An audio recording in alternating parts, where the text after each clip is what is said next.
Bible study leader, ఆధ్యాత్మిక నాయకుడి యొక్క ఆధ్యాత్మిక preparation. Because we are dealing with the Bible, and Bible definitely is a spiritual exercise.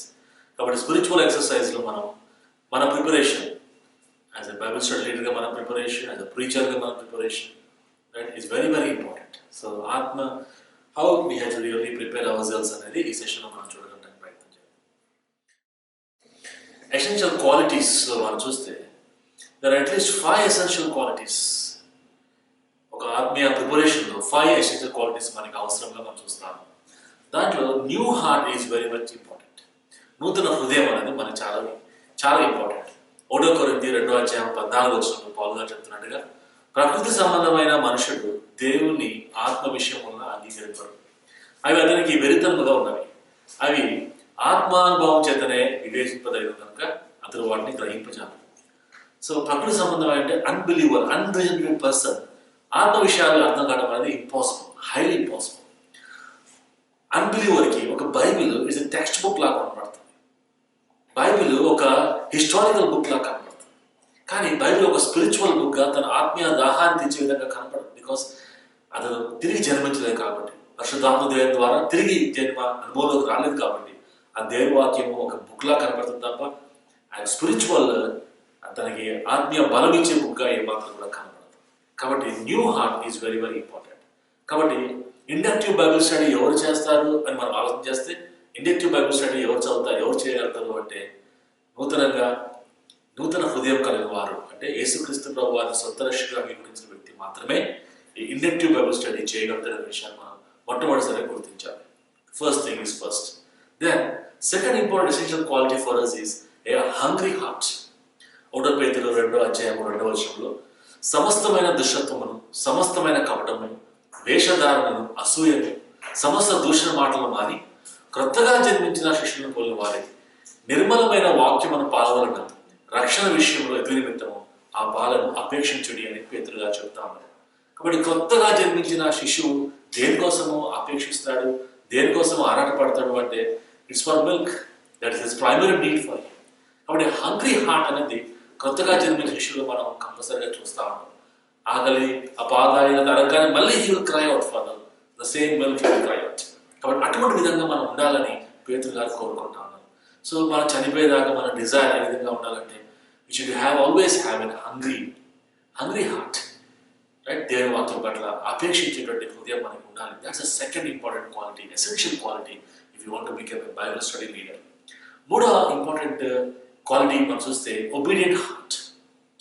విధేయత చూపించేటువంటి హృదయం మనం కలిగిన వారంగా జీవించాలి. కీర్తన 198:98 వరకు మనం చదవాలంటే, నీ ఆజ్ఞలు నిత్యము నాకు తోడున్నవి, నా శత్రువులకు మించిన జ్ఞానం అవి నాకు కలగజేయుచున్నవి. నీ శాసనములు నేను ధ్యానించున్నాను కావున నా బోధకులందరికంటేను నాకు విశేష జ్ఞానం కలదు. నీ ఉపదేశములను నేను లక్ష్యం చేయుచున్నాను కావున వృద్ధుల కంటే నాకు విశేష జ్ఞానం కలదు అని చెప్తున్నాను. నీ ఉపదేశం నేను లక్ష్యం చేయుచున్నాను. Obedient, right. So obedient heart is very much important for us. దేవుడు మనతో మాట్లాడుతున్న కొలది ఒబీడియన్స్ చూపించాల్సినటువంటి బాధ్యత మన పైన ఉంది. Interestingly obedience is the hallmark of Jesus Christ.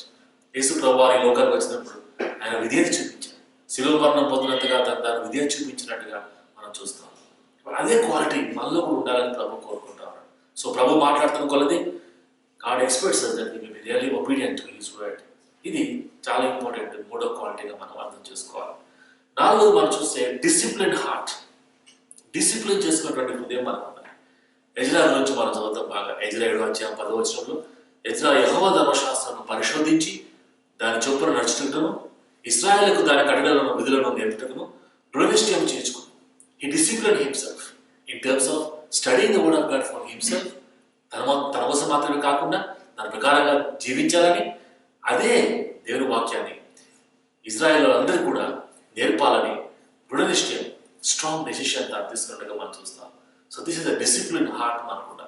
And that to inductive Bible study is not that easy, my friends, as I'm telling you. అంత easy మాత్రం కాదు. Unless you have a disciplined heart, unless you study it, unless you are industrious, కష్టపడి చదవాలన్నటువంటి ఆశ మనకు కలుగుతుంది తప్ప ఈ inductive Bible స్టడీలో మనం ఎంజాయ్ చేయలేము. కాబట్టి discipline heart is very very important.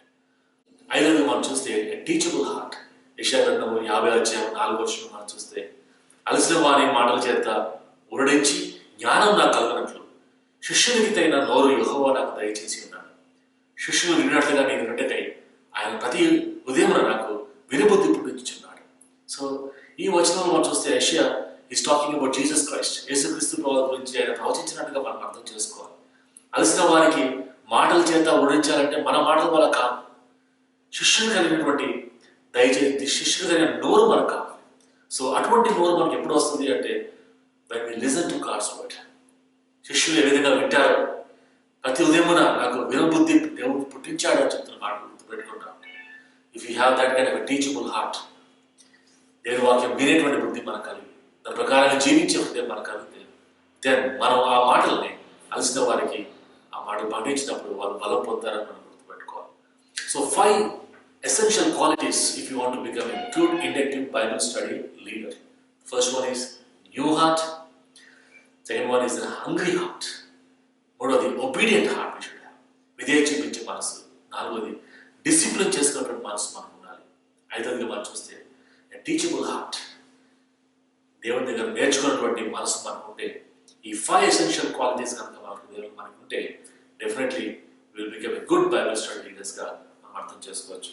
ఇదే విషయాన్ని పౌలు గారు కూడా చాలా స్పష్టంగా మాట్లాడుతూ తిమోతితోని కొన్ని విషయాలు చెప్పాడు. తిమోతి 2:15 దేవుని ఎదుట యోగ్యునిగాను సిగ్గుపడనక్కర్లేని పనివానిగాను సత్యవాక్యమును సరిగా ఉపదేశించువానిగాను నేను నీవే దేవునికి కనపరచుకున్నకు జాగ్రత్త పడుము అని పౌలు గారు తిమోతితో ఇచ్చినటువంటి ఒక గొప్ప కమాండ్ మనం చూస్తాం. సో మనం కూడా అది బైబిల్ స్టడీ లీడర్స్ ఈ వాక్యం మనం ఎంతగానో అప్లై చేసుకోవచ్చు. మనం కూడా దేవునిట యోగ్యులుగా ఉండాలని ప్రభు కోరుకుంటాం. రెండోది సిగ్గుపడనక్కర్లేని పనివారిగా మనం అందరం కూడా ప్రభు ముందు ఉండాలని ప్రభు కోరుకుంటాం. సత్యవాక్యం సరిగా ఉపదేశించేవానిగా నీవే దేవుని కనపరచుకున్నట్టు జాగ్రత్తగా పడాలని ఈ 3 విషయాలు మనం ఇక్కడ అర్థం చేసుకోవాలి. ఈ మాటలు ఏంటో చూడగలటానికి కొంచెం ప్రయత్నం చేయాలి. అన్ఎషేమ్డ్ వర్క్ మ్యాన్, సిగ్గుపడనక్కర్లేని పనివారిగా మనం ఉండాలంటే మనం ఏం చేయాలి అంటే చేయాల్సిన ఒకటే ఒక పని ఏంటంటే handling the word of God. దేవుని వాక్యాన్ని సరిగా చదువుకోవాలి, దేవుని వాక్యాన్ని సరిగా భజించాలి. Handling the word of God అనే విషయాన్ని మనం గుర్తుపెట్టుకోవాలి. ఈ లేఖన భాగాల్లో మనం చూస్తే గుడ్ వర్క్ మ్యాన్ ఏం చేస్తాడు, బ్యాడ్ వర్క్ మ్యాన్ ఏం చేస్తాడు అనే డిఫరెన్స్ పౌలు గారు ఆ లేఖన భాగాల్లో అనుగ్రహించాడు. గుడ్ వర్క్ మ్యాన్ ఏం చేస్తాడు అంటే అన్అషేమ్డ్, ఏ మాత్రం సిగ్గుపడకుండా జీవించగలటానికి ఇష్టపడతాడు. A good workman is always approved by God. దేవుడి చేత అప్రూవ్ చేయబడినట్టుగా మనం గుర్తుపెట్టుకోవాలి. A good workman always cuts straight. దేవుని వాక్యం సరిగా విభజించేవాడుగా ఒక గుడ్ వర్క్మ్యాన్ ఉంటాడు. అంత మాత్రం కాకుండా హీఈస్ ట్రైడ్ అండ్ ట్రూ, చాలా సంవత్సరాలు ట్రై చేయబడ్డాడు కానీ సత్యంతో నింపబడిన వాడుగా చూస్తాం. దానికి ఆపోజిట్ బ్యాడ్ వర్క్మ్యాన్. బ్యాడ్ వర్క్మ్యాన్ చేసిన పని ఏంటిది అంటే అషేమ్, సిగ్గుపడేవాడుగా జీవిస్తాడు. దేవుని చేత ఏమాత్రం కూడా అప్రూవ్ చేయబడ్డాడుగా జీవించాడు. దేవుని వాక్యాన్ని సరిగ్గా విభజించలేనటువంటి పరిస్థితులు తాను ఉంటాడు. కాబట్టి మనం అందరం కూడా ఇండక్టివ్ బైబిల్ స్టడీ ద్వారా మన USA కాన్స్టిట్యూన్స్ లో ఈ విషయాన్ని సీరియస్గా తీసుకున్న ప్రతి వ్యక్తి కూడా గుడ్ వర్క్ మ్యాన్ గా మనం ఉండాలని ప్రభు మనం కోరుకుంటాము. దానికోసం మనం సిగ్గుపడలేని పని వారిగా మనం పనిచేయాలి. దేవుని వాక్యాన్ని చేత దేవుని చేత అప్రూవ్ చేయబడిన వారిగా మనం జీవించాలి. సత్యవాక్యము సరిగా విభజించే వారిగా ఉండాలని ప్రభు మనల్ని కోరుకుంటా ఉన్నాడు. సత్యవాక్యం సరిగా విభజించాలంటే ఏంటిది అనే విషయాన్ని అర్థం చేసుకోవడానికి ప్రయత్నం చేద్దాం. ఒక అతను ఏమంటే సత్యవాక్యం సరిగా విభజించాలంటే ఎలా విభజించాలి అంటే సాక్రిఫిషియల్ విక్టిమ్ అన్నారు. అంటే పాత గ్రంథంలో మనం చూస్తే బలి ఇచ్చిన పశువుని ఏ విధంగా కట్ చేస్తారు, గొర్రె పిల్లలు ఏ విధంగా కరెక్ట్గా కట్ చేస్తారు, ఆ విధంగా కట్ చేయాలి అని అన్నాడు. దాన్ని సాక్రిఫిషియల్ విక్టిమ్తో పోల్చాడు. కానీ దాని అర్థము అది కాదు అని మనం అర్థం చేసుకోవాలి. రెండోది సత్యవాక్యం సరిగా విభజించాలంటే ఏంటిది అంటే ఫాదర్ డివైడింగ్ ద బ్రెడ్ అని ఒక ఆయన అన్నాడు. అంటే తండ్రి ఒక లోఫ్ ఆఫ్ బ్రెడ్ తీసుకొస్తే 3 కుమారులు ఉంటే 3కి ఏ విధంగా కరెక్ట్గా విభజించి 3కి పంచి పెడతాడు, ఆ విధంగా మనం కూడా సత్యవాక్యం సరిగా విభజించాలి అని చెప్తా ఉన్నాడు. కానీ ఈ ఉదాహరణ కూడా దానికి ఏమాత్రం సరిపోవట్లేదు. మూడో విషయం మనం ఆలోచిస్తే ribbon to be cut in to strips. ఒక పెద్ద రిబ్బన్ తీసుకొచ్చి దానికి 10 భాగాలు చేయాలి అంటే కరెక్ట్గా ఎక్కడ కట్ చేస్తే 10 భాగాలు అవుతుంది అని మనం కట్ చేసినట్లుగా కాదు. అది మీనింగ్ ఇచ్చినా అది అంత మాత్రం మీనింగ్ కంప్లీట్ మీనింగ్ ఇవ్వలేకపోతా ఉంది. ఇంకో వ్యక్తి ఏమంటే a land in to allotments. ఒక ల్యాండ్ తీసుకొని దాన్ని కరెక్ట్గా 2 కుమారులు ఉంటే ఆ 2 కుమారులకి ప్లాట్ డివైడ్ చేయాలంటే ఒక ఎకరం ఒకరికి ఏ విధంగా డివైడ్ చేస్తాడు, అలాగే మనం కూడా సత్యవాక్యం సరిగా విభజించాలి అన్నారు. కానీ ఈ ఉదాహరణ కూడా సరిపోదేమో అనిపిస్తా ఉంది. ఇంకో ఏమంటే stone cut by mansion to fit into buildings. Correct, building కడుతున్నప్పుడు స్టోన్ దాని ఫిట్ అవ్వాలి, ఆ వాల్ ఫిట్ కావాలంటే ఒక మేస్త్రి ఏ విధంగా అయితే ఆ రాయిని కట్ చేసి పెడతాడు, అలాగే సత్యవాక్యం విభజించాలి అని అంటాడు. కానీ అది కూడా దానికి ఎక్కువ మీనింగ్ వస్తున్నట్టుగా కనబడటం లేదు. అయితే సత్యవాక్యం విభజించడం అంటే ఏంటిది అని చూస్తే గ్రీక్లో మనకి ఆర్థోటోమియా అని ఉంటుంది. ఆర్థోటోమియా అంటే కట్ స్ట్రైట్, కరెక్ట్గా కట్ చేయాలి అనే విషయం మనం గుర్తుపెట్టుకోవాలి.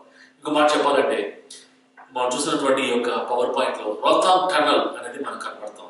ఇక్కడ పెద్ద గుట్టల మధ్యలో, కొండల మధ్యలో రహదారి వేయాలని ఎప్పుడో ప్లాన్ చేస్తా ఉన్నారు. సో 2 రాష్ట్రాలను కలపాలంటే ఈ కొండల గురించి లోపల నుంచి పోతే కంపల్సరీగా టైం తగ్గొస్తుంది, తర్వాత ట్రావెల్ తగ్గిపోతూ ఉంటుంది, ఫ్యూయల్ కూడా మనం జాగ్రత్త చూసుకోవచ్చు. కాబట్టి అన్ని విషయాలు ఉన్నాయి. కాబట్టి చుట్టూ తిరిగిపోవడం కంటే కూడా ఈ టనల్ గుండా పోతే చాలా ఈజీ అని అనుకున్నాను. కానీ ఎంతో ఖర్చుతో కూడిన పని. టనల్లో, కొండలో నుంచి టనల్ వేయాలంటే చాలా కష్టంతో కూడిన పని. కానీ నేను కరెక్ట్గా కట్ చేయాలని కోరుకున్నాను. అది కరెక్ట్గా కట్ చేస్తే ఈ విధంగా మనకు కనపడుతుంది. Cut A path in the straight direction, ఎటు అటు కాకుండా స్ట్రైట్గా టార్గెట్ వైపే కొండల్లో నుంచి కూడా ఒక రహదారి వేసేటువంటి ప్రయత్నం చేశారు. దాని వ్రతం టనల్గా మనం పిలుస్తాము. దేవుని వాక్యం, సత్యవాక్యం సరిగా విభజించాలంటే it's a very very hard thing. But at the same time దీనిలో మనం శ్రమ పొందితే we can really enjoy that. We can cut a path in the straight direction. ఈ విషయాన్ని మనం గుర్తుపెట్టుకున్నాం. Cut the path in the straight direction. అయితే good teacher ఏం చేయగలుగుతాడు అని చూస్తే, గుడ్ టీచర్ ఎప్పుడు కూడా he stays on the path himself. కరెక్ట్గా దేవుని వాక్యాన్ని సరిగ్గా విభజించి తాను కూడా దానిలో నిలబడతాడు. వేరే వాళ్ళ కోసం మాత్రం కాదు, కానీ ప్రత్యేకంగా తన కోసం విషయాన్ని గుర్తుపెట్టుకుంటాడు. Then he makes it easy for others. తనకు మాత్రం కాకుండా వేరే వాళ్ళు కూడా సత్యవాక్యంలో ప్రయాణం చేయాలని తాను కోరుకుంటాడు. A good teacher is accurate to the text. దేవుడు ఇచ్చిన వాక్యాన్ని ఆధర్ ఏ ఇంటెన్షన్తో రాశారు, పరిశుద్ధాత్మ దేవుని ప్రేరేపణతో ఆధర్ ఏ విధంగా రాశారు. So primary author, secondary author, వీళ్ళిద్దరికి కాంబినేషన్లో దేవుని వాక్యం ఎలా రాయబడిందో అదే దేవుని వాక్యాన్ని యాక్యురేట్గా దాన్ని కట్ చేసి చెప్పే వ్యక్తి గుడ్ టీచర్గా మనము గుర్తిస్తాము. And is very plain in exposition. దేవుని వాక్యాన్ని ఆ విధంగా అర్థం చేసుకొని ఇతరులు చెప్పగలటానికి కూడా తాను ఇష్టపడుతుంది. ఆయనే గుడ్ టీచర్గా మనం గుర్తిస్తాము. కాబట్టి ఇండక్టివ్ బైబుల్ స్టడీ కనుక మనం బాగా నేర్చుకోగలిగితే advantages are many, my friends. We can stay on the path by ourselves. మన కోసం మనం నిలబడతాం. We will make it easy for others to really come along the journey. అంత మాత్రం కాకుండా వాక్యాన్ని కరెక్ట్గా యాక్చురేట్ ద టెక్స్ట్ మనం ఉంటాం. Plain in exposition. ఇది మనం గుడ్ టీచర్ లక్షణాలు మనం కనపడతాం. దీని ఎఫెక్ట్ ఏ విధంగా ఉంది అని చేస్తే ఇట్ బిల్డ్స్ పీపుల్. మన దేవుని వాక్యాన్ని ఆ విధంగా మనం డిసిప్లైన్ చేసుకుని చదవగలిగితే in turn building people. It really honours God. దేవుని నామాన్ని గణపరుస్తూ ఉంటుంది. అంత మాత్రం కాకుండా సహవాసంలో it promotes godliness, edifies people. తర్వాత విశ్వాసంలో మనం ప్రజలు కట్టచ్చు. ప్రేమలో, హోలీనెస్లో మన విద్యార్థులందరూ కూడా నిలబడగలడానికి అవకాశం ఉంది. It's always in the forward movement in right direction. మనం ముందుకే వెళ్తాం, రైట్ డైరెక్షన్ మనం ముందుకు తీసుకెళ్తాం. So good teacher always is a blessing to a congregation. మన యొక్క బైబిల్ స్టడీస్లో కూడా, ఈజిఎఫ్లో కూడా, ఈబిఎస్ఎల్స్ కానీ, బిలీవర్స్ బైబిల్ స్టడీస్ కానీ మనం తీసుకుంటున్నప్పుడు, if you are a good inductive Bible study or a good inductive Bible study student, friends, in turn you will be building people. You will be honoring God through your study. You will be promoting godliness. You will be edifying many people. Vishwasamalo, premalo, holinesslo, you will be building students and graduates. You will take the entire congregation in the forward movement, and that too in a very right direction. But study is a compulsory. Spiritual preparation is compulsory for us. So finally, before we conclude, let me clearly recapitulate what we have learned today. So we need new heart, then a hungry heart, then an obedient heart, a disciplined heart, and a teachable heart. 5 essential qualities if you want to become a good Bible study teacher. అంత మాత్రం కాకుండా సత్యవాక్యం సరిగా విభజిస్తూ నువ్వు నిలబడతావు ప్రభు కోసం, వేరే వాళ్ళు కూడా ప్రభు కోసం నిలబెట్టుకుంటే ఒక భాగ్యం, ఒక మార్గాన్ని ఇచ్చాడు. Our spiritual preparation is very much important. Basically, the Bible is for us. So let us enjoy the word, let us live by the word, allow others also to follow.